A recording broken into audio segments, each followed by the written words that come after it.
Captain Jun Kim walked slowly through the crowded halls of Meridian Station. The massive space hub buzzed with life. Dozens of alien species moved around him, some tall with too many limbs, others small with eyes that glowed in the artificial light. Jun checked his data tablet one more time. The information was still there, still as strange as before. He had spent 10 years studying the curious stories about humans that seemed to exist on every world. These stories were old, much older than they should be. Humans had only been traveling in space for about 200 years. Yet the legends about them stretched back thousands of years. It made no sense. "Captain Kim," a voice called out. Jun turned to see Lieutenant Hyun Park pushing through the crowd. Hyun was young, eager, and the best research assistant Jun had ever worked with. "Did you see the new data?" Hyun asked, slightly out of breath. "The tablets from Corva 7 are even older than we thought." Jun nodded. 3,000 years older than the first human spaceflight. How is that possible? They moved to a quieter side corridor. Around them, the station hummed with energy. Through a large window, they could see ships coming and going from the docking bays, a dance of light and metal against the blackness of space. "The United Galactic Research Institute wants answers," Jun said. "We found these human legends on 17 different worlds now. Stories about humans saving alien cities from disasters, humans fighting off invasions, humans teaching technology to ancient civilizations." Hyun pulled up images on his tablet. "Look at this carving from the Mazur people. It clearly shows a human figure. The Mazur civilization died out 4,000 years ago. How could they know what humans look like?" Jun studied the image. The carving showed a being that was unmistakably human standing among the 6-armed Mazur people. The human figure held what looked like a device of some kind. "And this isn't even the oldest reference," Hyun continued. "The tablets from Corva 7 mention beings called Human who came from the stars to save them from a great darkness. That was 7,000 years ago." Jun rubbed his tired eyes. The United Galactic Research Institute had sent him to find answers, but each discovery only brought more questions. "Most alien scientists think these are just myths," Jun said. "They say it's impossible. That advanced civilizations often imagine similar savior figures. But the details match too perfectly," Hyun argued. "The number of fingers, the height, even the way humans smile. It's all there in the ancient records." A soft beep came from Jun's communication device. He tapped it to read the message. His eyes widened. "What is it?" Hyun asked. "Someone wants to meet with us," Jun said slowly. "Someone calling themselves the First Witness." Hyun looked confused. "The First Witness to what?" "To first contact with humans," Jun replied. "But not the contact from 200 years ago. That's in our history books. This person claims to have met humans over 5,000 years ago." Jun showed Hyun the message. It gave coordinates for a meeting place in the outer ring of Meridian Station, an old section where few people went anymore. "It could be a trick," Hyun warned. "Or it could be our answer," Jun replied. "Pack the scanning equipment and the translator. We're going to meet this First Witness." As they gathered their gear, Jun felt a strange mix of excitement and fear. For 10 years, he had hunted myths across the galaxy. Now, a myth might be hunting him. They left the busy central hub and took a transport pod to the outer ring. The corridors there were dimly lit and quiet. The air smelled old. "Whatever we find," Jun told Hyun, "this could change how we understand human history forever." Ahead of them, a door slid open on its own. Light spilled out from inside. Right on time, a strange voice called from within. "I've been waiting to tell this story for a very long time." Jun and Hyun stepped through the open doorway into a small, dimly lit room. In the center sat a figure draped in flowing blue robes. As they approached, the figure looked up. Jun stopped in his tracks. The being before them was a Sauri, one of the oldest and rarest species in the galaxy. Its skin was pale blue with faint patterns that seemed to shift like clouds. Its eyes were large and completely black, reflecting the room's dim light like twin mirrors. "Welcome, Captain Kim." "Lieutenant Park," the Sori said in a soft voice. "I am Da." Hyun whispered to June. "Sori can live for thousands of years. This one could actually be old enough to have seen what I claim." Dai finished Hyun's sentence with a small smile. "Yes, I am very old, even for my kind." June activated his recording device. "You called yourself the first witness. Witness to what, exactly?" Day gestured for them to sit on the cushions across from him. "To the true first contact between humans and other species, not the official meeting that your history books record from 200 years ago. I speak of events from 5,342 years ago." Hyun looked skeptical. "That's impossible. Humans hadn't even built cities on Earth at that time. And yet, I met them," Daz said simply. "3 humans. They appeared suddenly on my homeworld during the Great Burning, a time when solar flares threatened to destroy all life on our planet." June leaned forward. "What did these humans look like?" "Much like you, 2 males and 1 female. They wore strange suits that glowed with light. They carried devices that could change the weather, cool the air, and protect us from the deadly rays of our sun." Day reached into his robes and pulled out a small worn object. It was a metal disc, its surface etched with strange symbols. "They gave this to my ancestor, my many times great-grandmother. It has been passed down through my family line for thousands of years." Jun scanned the disc with his equipment. "These markings, they're not like any human language I know." "Because they are not from your time," Daz said. "They are from humanity's future." The room fell silent. Jun and Hyun exchanged glances. "You're suggesting time travel?" Jun asked carefully. Day's black eyes seemed to look through them.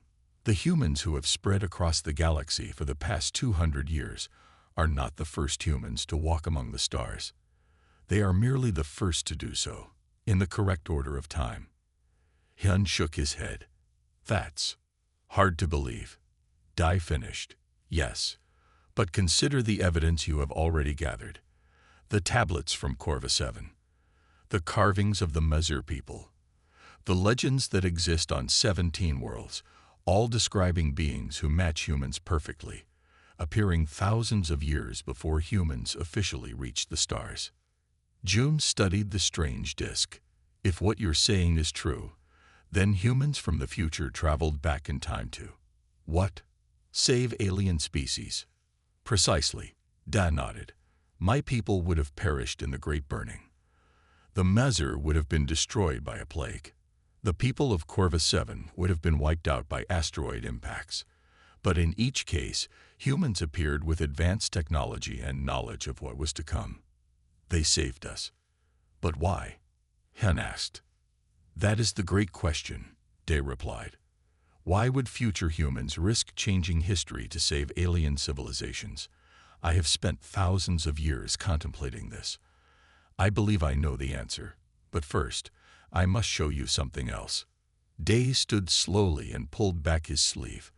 On his wrist was what looked like a metal bracelet, but as June looked closer, he could see it was embedded in Day's skin. "This is how they communicated with me. I was not just a witness. I was a helper, what your people would call an agent." The bracelet suddenly glowed with a soft blue light. "For centuries, it has been silent," Daz said with wonder in his voice. "But now, it awakens. Something is happening across time itself. The humans are returning." As if on cue, the station's alarms began to blare. The alarms stopped as suddenly as they had started. An announcement echoed through the station. "False alarm. Systems check complete. Return to normal activities." "That was strange," Hyun said, looking relieved. Day's expression remained serious. "It is no coincidence. The bracelet activates, and then the station alerts. Time is becoming unstable." June wasn't ready to accept time travel without more evidence. "Come with us to our research facility. If what you're saying is true, we need to compare your account with our other findings. An hour later, they stood in Jun's lab. The walls were covered with images from different worlds, ancient paintings, carvings, and writings that all seemed to show humans where they shouldn't be. Hyun laid out the tablets from Corva 7 on a large table. Next to them, he placed artifacts from a dozen other worlds. "Look at the pattern," Dae said, pointing to various images. "On each world, humans appear when a disaster is about to happen. They save the people, then vanish." Jun studied the timeline he had created. "If we accept your explanation, then future humans have been traveling back in time for thousands of years, saving alien species from extinction. But why?" Dae touched the glowing bracelet on his wrist. "Because in humanity's original timeline, these species were lost. The galaxy became a lonely place. When humans finally developed time travel, they looked back and saw all that had been lost. So they decided to change history," Hyun said slowly, "to save as many species as possible." "But that creates a paradox," Jun argued. "If they change the past, they would change their own future. The timeline that created them might never exist." Dae nodded. "Now you understand the temporal conundrum. The future humans knew the risks. They created what they called a temporal loop, a stable cycle of events that would preserve both their existence and ours." Jun's mind raced with possibilities. These time travelers, how did they choose which species to save? They only intervened when a species was about to be completely destroyed through no fault of their own, Dae explained. Natural disasters, astronomical events, plagues. They never interfered with conflicts between species or natural evolution. Hyun picked up the metal disc that Dae had shown them earlier. Under the lab's bright lights, new details became visible, tiny circuits running through the metal. "This isn't just a memento," Hyun realized. "It's technology." Dae smiled. "Yes, it is what they called a timeline anchor, a device that helped stabilize the changes they made to history. There are thousands of these scattered across the galaxy, each one holding a piece of altered time in place." Jun felt a chill run down his spine. If these anchors were to fail, reality would try to snap back to its original form, Dae finished. The species that were saved would suddenly face the disasters that were meant to destroy them.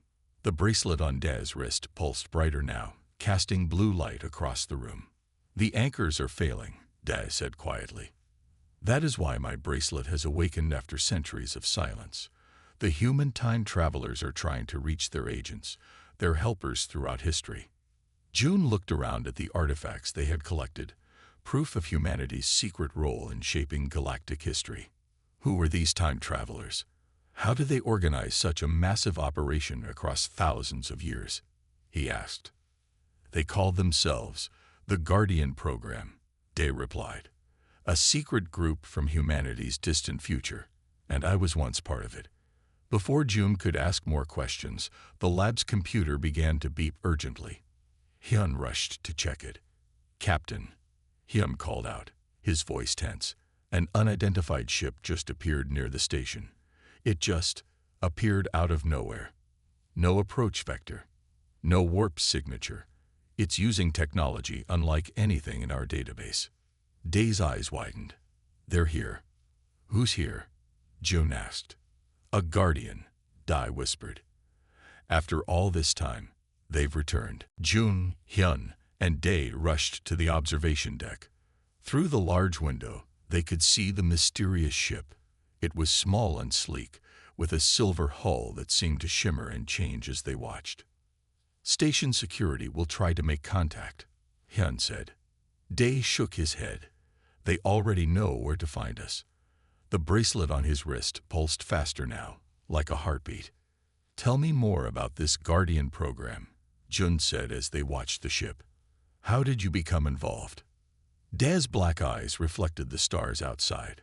5,000 years ago, when the humans saved my world from the Great Burning, they needed helpers who would live long enough to watch over the timeline. My species can live for millennia, so they chose me." "They made you an agent," Hyun said. Yes, there were many of us, members of long-lived species across the galaxy who agreed to help. The humans called us Anchor Guardians. Our job was to protect the timeline anchors they left behind and to record the new history as it unfolded. Jung tried to grasp the scale of what Dai was describing. How many species did they save? Hundreds, Dai replied. Perhaps thousands. The program operated for millions of years across time, though from their perspective it was only a few centuries. But something went wrong, Hyun guessed, or you wouldn't have lost contact with them. Dai nodded sadly. About 800 years ago, my bracelet went silent. No messages, no updates, nothing. I feared the worst, that something had happened to the future that created the Guardians. A small alert appeared on the observation deck screen. The mysterious ship was requesting permission to dock. The station is granting access, Hyun reported. Docking Bay 17. We should meet them, Jun decided. They made their way through the station's corridors. Other beings moved aside as they passed, sensing the urgency in their steps. When they reached Docking Bay 17, security officers stood at the entrance. Captain Kim, one officer, greeted Jun. We've scanned the vessel, but our systems can't identify the materials it's made from. The pilot has requested to meet with you specifically. How do they know my name? Jun asked. The officer looked uncomfortable. They knew all of us by name.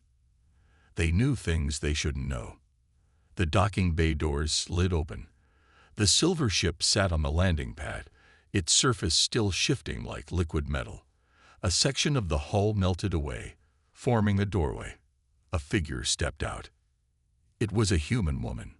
She wore a suit of armor unlike anything Jun had seen before, dark material that seemed to absorb light rather than reflect it. Her hair was pulled back tightly, and her eyes held the look of someone who had seen too much. Captain Jung Kim. Lieutenant Hyun Park. Her voice was clear and strong. Then she turned to Dai, and her expression softened. And Anchor Guardian Dai. It has been a long time. Dai stepped forward. You are from the Guardian program. The woman nodded. My name is Sunwoo. I am the last active Guardian from the 47th century. The last. Dai's voice trembled. What happened to the others? Sunwoo's face grew grim. They never existed, at least, not anymore. Jun felt a chill. I don't understand. The future has changed, Sunwoo explained. There was a war, a temporal conflict between different human factions. Some believed we should save other species. Others believed we should never interfere with the past. Who won? Hyun asked quietly. The wrong side, Sunwoo replied. The Guardian program was erased from history. All of our missions, all of our interventions, they're being undone. The timeline is trying to reset itself. Dai looked down at his glowing bracelet. That's why it activated. It was warning me. Sunwoo nodded. I escaped the purge by hiding in a temporal pocket dimension. I've come to warn you. Reality itself is becoming unstable. The saved species are in danger once again. The station security officers watched nervously as Jun led Sunwoo and the others to his research lab. Once inside, Sunwoo removed her helmet. Her face showed signs of stress and exhaustion. We don't have much time, she said, looking at the artifacts spread across Jun's tables. I see you've been collecting evidence of our work. These timeline anchors, Jun said, picking up the metal disc from Dai. How do they work? Sunwoo touched the disc gently. They're quantum devices that stabilize changes to the timeline. When we saved a species, we planted anchors to make sure the changes would hold. But now they're failing, Hyun said. Yes, Sunwoo's voice was heavy with worry. The faction that won the temporal war, they call themselves the Purists. They believe time should unfold naturally, without intervention. Even if it means letting entire species die, Jun asked. Especially then, Sunwoo replied. They believe extinction is the natural order of things, that saving species creates dangerous disruptions in the timeline. Day's voice was quiet. And are they right? Sun Wu sighed. Partially. Our interventions did create paradoxes and temporal instabilities, but we found ways to manage them. The anchors were our solution. They created bubbles of stable time around changed events. She pulled a small device from her armor and placed it on the table. It projected a hologram of the galaxy. Hundreds of points of light flashed red across the map. Each red point is a failing anchor, she explained. As they fail, the timeline tries to heal itself by returning to its original state. Meaning the disasters that were prevented will happen after all, Joan realized. Exactly. Planets that were saved from solar flares, asteroid impacts, or plagues will face those threats again, all at once, across the galaxy. Hyun studied the hologram. The number of red points. There must be thousands. 2,847. Sun Wu confirmed. Each representing a world where humans intervened to save a species. But why are you the only guardian left? Dai asked. What happened to the others? Sun Wu's eyes showed deep pain. When the purists won the temporal war, they changed the future. The Guardian program was never created in the new timeline. All Guardians were erased from existence. But not you, Joan noted. I had access to experimental technology. I created a small pocket outside of normal time where I could hide. But I can't stay there forever, and I can't fix this alone. Hyun looked confused. If the Guardian program never existed in the new timeline, why do we still remember the interventions? Why haven't all these species already disappeared? What you're experiencing are temporal echoes, Sun Wu explained. Fragments of the original timeline that persist in memory and record. The actual changes to history haven't fully taken effect yet, but they're coming. As if to confirm her words, the station shuddered. The lights flickered briefly. What was that? Hyun asked. Sun Wu checked her wrist device. Temporal shockwave. They're becoming more frequent as the anchors fail. June felt a growing sense of urgency. So what can we do? How do we stop this? We need to stabilize the timeline. Sun Wu said. There's an archive, a backup of all Guardian operations. If we can access it, we might find a way to reinforce the anchors. Where is this archive? Dai asked. On a planet called Earth 2. It's a perfect copy of humanity's homeworld, created as a secure location for our most important records. Another tremor shook the station, stronger this time. Alarms began to sound. Station alert, an automated voice announced. Unusual stellar activity detected in nearby systems. All non-essential personnel should return to quarters. Sun Wu looked grim. It's starting. The timeline is trying to correct itself. The first extinctions are being rescheduled. Then we need to move quickly, Jun decided. How do we get to this Earth 2? Sun Wu pointed to the window. Outside, her silver ship gleamed in the starlight. My ship can travel through both space and time. But I must warn you, the moment we leave, the purists will know. They'll send agents to stop us. Why would they care what we do? Hyun asked. Because stabilizing the timeline would mean defeating their purpose, Dai answered, understanding in his ancient eyes. It would prove them wrong. Sun Wu nodded. And humans, even future humans, hate to be proven wrong. June, Hyun, Dai, and Sun Wu moved quickly through the station toward her ship. As they walked, Meridian Station shook again. This time, the tremor lasted longer. Captain Kim. A station officer ran up to them. We're getting reports of disasters across multiple systems. A star-going supernova in the Crux sector. Massive solar flares in Vega. Asteroid swarms appearing near populated worlds. It's like the universe itself has gone mad.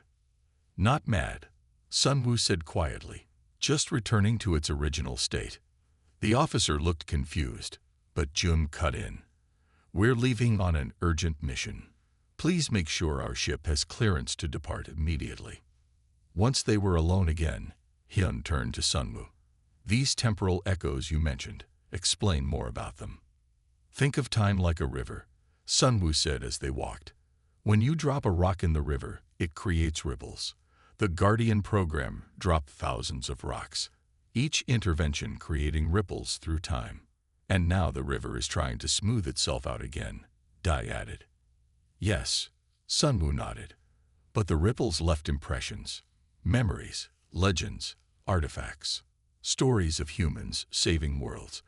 These are echoes of a timeline that's being erased. They reached the docking bay where Sunwoo's ship waited. The silver vessel seemed to pulse with energy, as if eager to depart.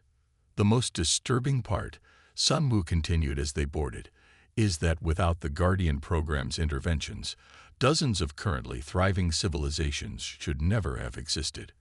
Their planets should be dead rocks, their people long extinct. Inside the ship, the walls glowed with soft blue light.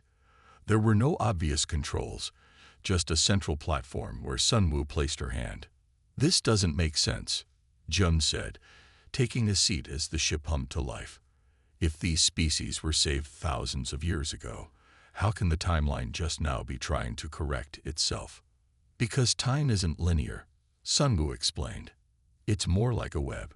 Changes in one part eventually affect other parts, but not all at once. The temporal war only ended recently. From my perspective, the effects are just now reaching your time.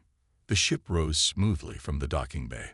Through the viewports, they could see Meridian Station growing smaller. I've been tracking temporal anomalies for the past year, Sunwoo said, calling up holographic displays that floated in the air around them. Strange disasters, unexplained phenomenon. They're all connected to the failing anchors. The displays showed worlds in crisis, oceans boiling, land splitting open, strange plagues spreading through populations. The recent surge in natural disasters across the galaxy, Jun realized. The stellar anomalies, the biological plagues. They aren't random. No, Sunwoo confirmed. The universe is trying to erase what the Guardians preserved. It's trying to make things happen that should have happened thousands of years ago. But we remember both versions of history, Hyun said. How is that possible? Consciousness exists partially outside normal spacetime, Dai answered. That's why legends and memories persist even as physical reality changes. Sunwoo nodded. Exactly. The same reason I was able to hide in a pocket dimension while the rest of the Guardians were erased. Consciousness creates a kind of anchor of its own. The ship accelerated rapidly, the stars outside blurring into streaks of light. Then Sunwoo touched another panel, and the view outside changed completely. What just happened? Hyun asked, looking out at unfamiliar stars. We jumped, Sunwoo said, not just through space, but partially through time. We're now in a sector that was abandoned centuries ago after its sun began to die. Why here? Jun asked. Because it's the closest safe approach to Earth 2, Sunwoo replied. The planet is hidden, protected by temporal shields. We need to slip in through a weak point. She brought up another display, showing a blue-green planet that looked remarkably like Earth. There it is, she said. Earth 2, home of the archive, and our best hope for saving trillions of lives across the galaxy. As they approached the planet, a sudden alarm blared through the ship. What now? Dai asked. Sunwoo's face was grim. We're being followed. The purists have found us. How close are they? Jun asked, watching Sunwoo's hands move quickly over the ship's controls. Too close, she replied. But we have an advantage. I know Earth 2's defenses. The ship dove toward the blue-green planet. As they entered the atmosphere, the sky outside turned red with heat. Then suddenly, they passed through a shimmering barrier, like a thin sheet of water, and the view changed completely. What happened? Hyun asked. The planet below now showed vast cities, gleaming towers, and massive structures, unlike anything they had seen before. We passed through the temporal shield, Sunwoo explained. What you saw from space was a disguise, an empty copy of Earth. The real Earth 2 exists slightly out of phase with normal time. Will the purists follow us through? Dai asked. Eventually, Sun Wu said grimly. They built the shields after all, but it will slow them down. The ship landed in a large open plaza surrounded by tall silver buildings. As they stepped outside, Jun was struck by how empty everything was. The massive city had no people, no movement, no life. Where is everyone? He asked. There never was anyone, Sun Wu replied. Earth too wasn't built for living. It was built to house the Archive, a complete record of all Guardian operations throughout time. She led them toward the largest building, a towering structure that seemed to be made of light and metal combined. The archive contains data on every intervention, every saved species, and every timeline anchor, Sun Wu explained as they walked. It also holds the technology we need to stabilize the current timeline. Inside the building, the floors and walls glowed with soft blue light. The air felt strange, thicker somehow, as if they were walking through time itself. Down there, Sun Wu pointed to a spiral staircase that descended deep into the ground. The most important records are kept below. They followed the stairs down into a vast chamber.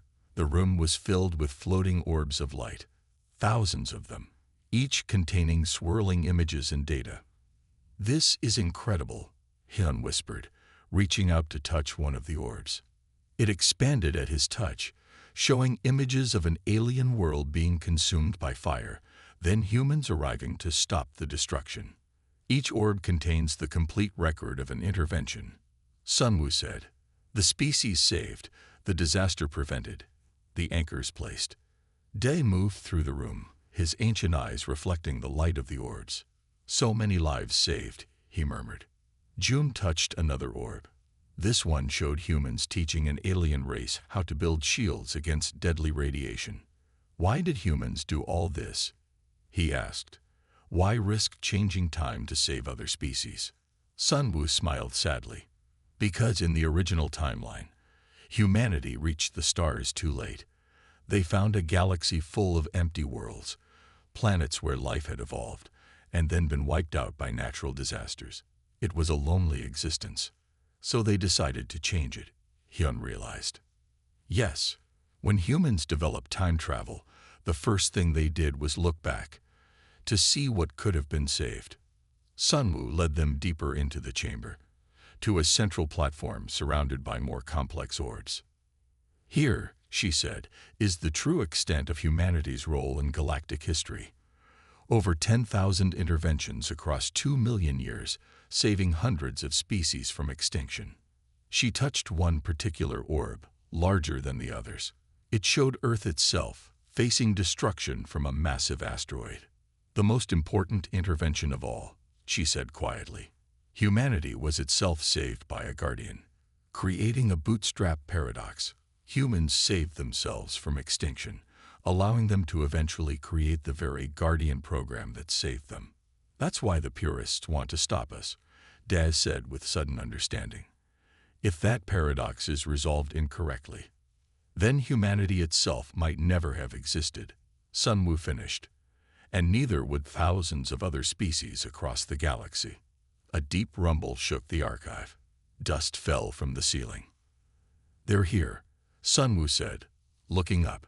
The purists have found us. Another shake rocked the archive. Pieces of the ceiling fell around them. We don't have much time, Sun Wu said, moving quickly to a central console. The purists will try to destroy the archive to prevent us from using it. What exactly are we trying to do here? Jun asked, helping Hyun move some fallen debris. Sun Wu's fingers danced across the glowing controls.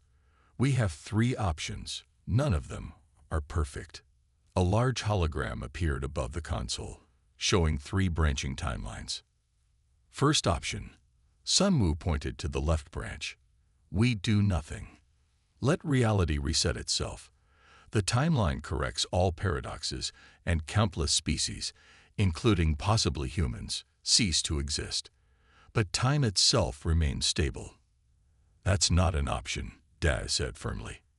Second option, Sun Wu continued, indicating the middle branch. We use the archive's technology to reinforce every timeline anchor across the galaxy. This preserves the current reality, but leaves the temporal paradoxes in place. Over time, these paradoxes could cause even greater damage to the fabric of space-time. And the third option? Hyun asked. Sunwoo hesitated. We could use the archive to create a new timeline entirely, one where the Guardian program never needed to exist. But that would mean erasing ourselves and everything we know. A clean slate for the universe.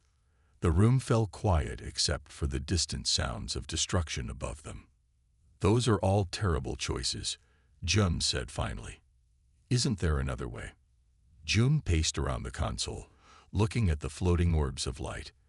Each one represented a world saved, a species preserved. His mind raced with possibilities. What if, he said slowly, we don't try to change the past at all? What if we focus on the present instead? Sunwoo looked confused. What do you mean? The Guardian program was about changing history, going back in time to fix things. But what if we create a new program focused on strengthening the present? Not changing time, but reinforcing it. Dae's ancient eyes lit up with understanding. Using the archive's technology not to alter history, but to stabilize the current reality. Would that even work? Hyun asked. Sunwoo thought for a moment. Theoretically, yes. The archive contains quantum stabilization technology. We could use it to create a new kind of anchor, one that doesn't change time but reinforces it against changes. Like freezing the current state of reality in place, Jun suggested. It's not a perfect solution, Sunwoo warned. We'd be locking in all the paradoxes created by the Guardian program, but it might prevent the timeline from resetting. A much larger explosion rocked the archive. The lights flickered. Whatever we're going to do, we need to do it now, Hyun urged. Sunwoo turned back to the console. To make this work, we need to activate the archive's quantum core. It will create a wave of temporal energy that can stabilize the present reality. Then let's do it, Jun said. There's a problem, Sunwoo replied. Activating the core will alert every purist agent in existence. They'll converge here to stop us. And once we start the process, we can't leave until it's complete. How long will it take? Dae asked.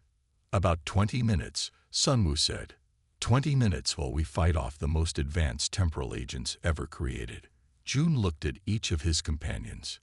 Hyun, the young lieutenant who had helped him chase myths across the galaxy. Dae, the ancient alien who had guarded secrets for thousands of years. And Sunwoo, the last guardian, who had risked everything to save countless lives. We have to try, Jun decided. For every species that was saved, for every world that still exists because of the Guardians. Sunwoo nodded and placed her hand on a large crystal in the center of the console. It began to glow with brilliant white light. I started the activation sequence, she said. The quantum core is powering up. Almost immediately, alarms blared throughout the archive. They know, Sunwoo said grimly, drawing a weapon from her armor. The purists are coming. The main doors to the chamber burst open. Figures in shimmering suits entered. Humans with cold eyes and advanced weapons. Defend the console, Sunwoo ordered, taking position. No matter what happens, we must keep the quantum core running for 20 minutes. And then what? Hyun asked, ducking behind a fallen column.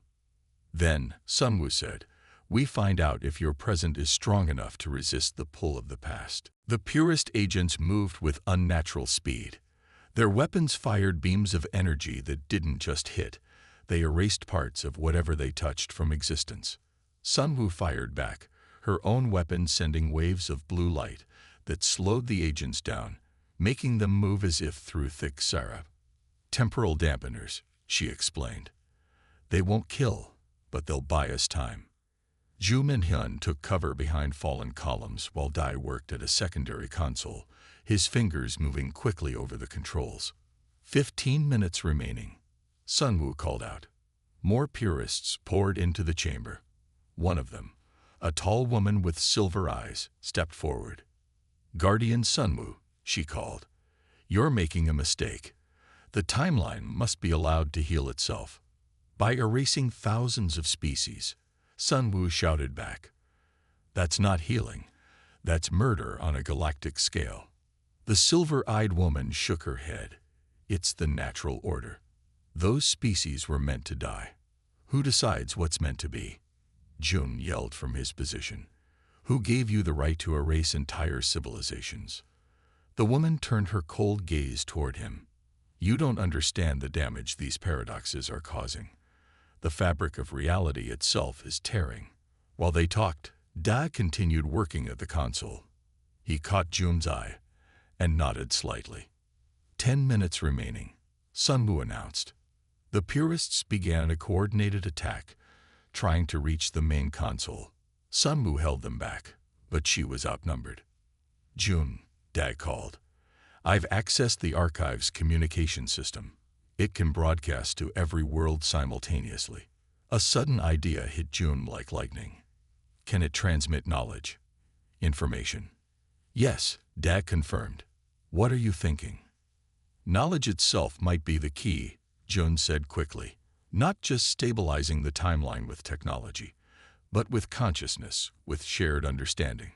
He moved to Da's console. If billions of beings across thousands of species learned the truth about their shared history with humanity, their collective awareness could reinforce the timeline. A consciousness anchor, Sun Wu said, understanding in her eyes. It might work. 7 minutes, Hyun called out, checking the main console. Jun began composing a message. The truth about human intervention, about the Guardian program, about how species across the galaxy had been saved not once, but many times by humans from the future. You can't do this, the silver-eyed woman shouted. She fired her weapon at the console, but Sun Wu jumped in the way, taking the hit. Part of her armor vanished, erased from reality. 5 minutes, Hyun announced. Da's fingers flew over the controls, preparing the broadcast system. Ready when you are, Jun.